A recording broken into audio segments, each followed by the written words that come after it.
Donald Trump is coming back to Central Florida to deliver a speech in the Villages. It is his first public appearance since Secret Service agents stopped a gunman from storming the ballroom at the White House Correspondents' Dinner Saturday. West 2's Justin Shecker is in the Villages, where security is top of mind.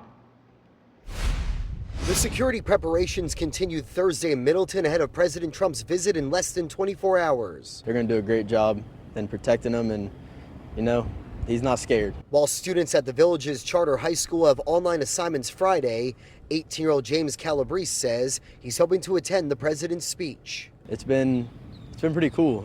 Not everyone gets to experience having the President of the United States of America come to your school. Organizers from the Democrat Club of the Villages decided to hold their rally Friday morning at this roundabout at Marsh Bend Trail. It's about a mile away from the high school, and I'm told Democrats from as far south as Miami plan to be here to protest the president's visit. We wanted to let the Republicans have their space, have their party, be there, and we're going to move ourselves to a little further distance where we can feel comfortable and safe and not have to worry about any heckling or confrontations. Aubrey Jewett is a UCF political science professor. If there's anything that we've learned about President Trump at a live speaking event, since he's been on the national stage since 2016, it's that you never know exactly what he might say. But Jewett says he expects the president to focus on domestic issues and tout the temporary $6,000 tax deduction for seniors 65 and older in his one big, beautiful bill. He'll probably talk about Social Security and Medicare, perhaps.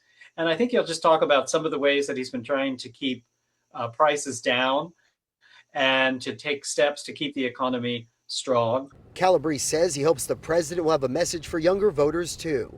Not just talking to the older crowd, a lot of kids out here, too. We got this amazing school out here. There's a lot of young voters that are going to be supportive. Covering Sumter County in Middleton, Justin Shecker, West 2 News. And there will be airport-style security screenings to get inside the event. No bags are allowed. Doors will open at noon. Once capacity is reached, the venue will be closed. And West 2 will have live team coverage starting tomorrow morning at 5 on Sunrise. You can watch the president's remarks at 3 tomorrow afternoon, live right here on West 2.